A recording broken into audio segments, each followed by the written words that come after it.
आज supreme court की 7 जजों की बेंच ने बहुत ऐतिहासिक फैसला दिया है और 7 जजों ने एक मत होकर कहा है कि सांसदों और विधायकों के द्वारा पैसा लेके सवाल पूछना, पैसा लेके भाषण देना और पैसा लेके राज्यसभा के चुनाव में वोट देना या लोकसभा में पैसा लेकर वोट देना, यह पूरी तरीके से भ्रष्टाचार माना जाएगा, करप्शन का केस माना जाएगा और ब्राइबरी के अंतर्गत इसमें मुकदमा दर्ज होगा।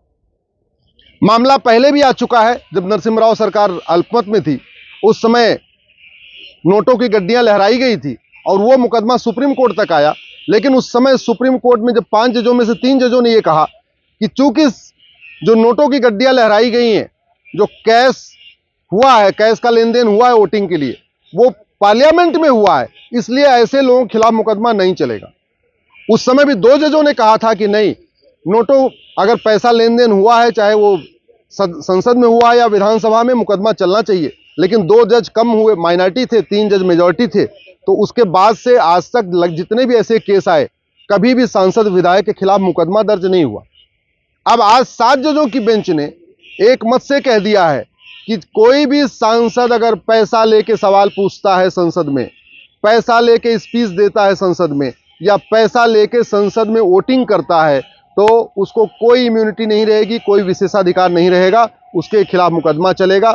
इसी तरीके से कोई विधायक पैसा लेके सवाल पूछेगा, पैसा लेके राज्यसभा में वोटिंग करेगा, पैसा लेके विधानसभा में वोटिंग करेगा या पैसा लेके किसी के पक्ष में कोई स्पीच देगा, तो उसके खिलाफ भी ब्राइबरी का मुकदमा चलेगा।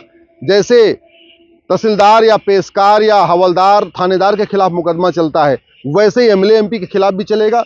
एमएलए एमपी की जो इम्यूनिटी है, उसके लिए सुप्रीम कोर्ट ने कहा है कि जो संविधान में सांसद और विधायक को विशेषाधिकार दिया हुआ है, वो अच्छी स्पीच देने के लिए दिया हुआ है, वो फ्री स्पीच के लिए दिया हुआ है, वो संसद और विधानसभा में जनहित के मुद्दे उठाने के लिए दिया हुआ है, वो भ्रष्टाचार करने के लिए नहीं दिया हुआ है।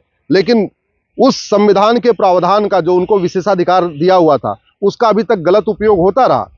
महुआ मित्रा के केस में ये हुआ कि महुआ मित्रा का जब केस ये प्रूव हो गया कि उन्होंने पैसा लेके सवाल पूछा है, तो उनको सस्पेंड तो कर दिया गया, उनकी सदस्यता चली गई, लेकिन महुआ मित्रा के खिलाफ क्रिमिनल केस नहीं शुरू हुआ, महुआ मित्रा के खिलाफ ब्राइबरी वाला मुकदमा दर्ज नहीं हुआ। अब इस फैसले के बाद महुआ मित्रा के खिलाफ ब्राइबरी का मुकदमा भी चलेगा। या सीता सोरेन, जो शिबू सोरेन के परिवार की थी, जो ये सुप्रीम कोर्ट तक मामला आया था, उसमें सीता सोरेन ने पैसा लिया राज्यसभा चुनाव में वोट देने के लिए, लेकिन बाद में जब पकड़ी गई तो उन्होंने अपना विशेषाधिकार का हवाला दिया। तो अब उनका भी जो मुकदमा है वो कोर्ट में जाएगा और उनके खिलाफ भ्रष्टाचार का जो मुकदमा है, उसमें विशेषाधिकार का जो उनकी ढाल थी वो अब खत्म हो चुकी है। मेरा ये मानना है कि लोकतंत्र के लिए बहुत अच्छा हुआ है। सुप्रीम कोर्ट ने यह भी कहा है कि एमएलए एमपी के द्वारा पैसा लेना ये डेमोक्रेसी के लिए पॉइजन के समान है, डेमोक्रेसी के लिए कैंसर के समान है। इस पर रोक लगाना बहुत ज़रूरी है।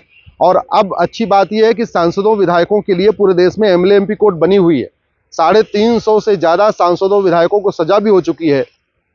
आजम खां को हुई, अब्दुल्ला आजम को हुई, मुख्तार अंसारी को हुई, अफजाल अंसारी को हुई, अतीक अहमद को हुई, अशरफ अहमद को हुई। तो 350 सांसदों विधायकों को सजा हो चुकी है। लेकिन जो ब्राइबरी वाला केस था वो चलता नहीं था।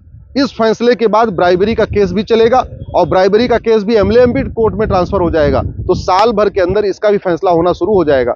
मुझे पूरा विश्वास है आने वाले टाइम में सांसद और विधायक पैसा लेके सवाल पूछने, पैसा लेके स्पीच देने और पैसा लेके वोटिंग करने से पहले 100 बार सोचेंगे, क्योंकि अब सुप्रीम कोर्ट ने उनके खिलाफ मुकदमे का रास्ता खोल दिया है।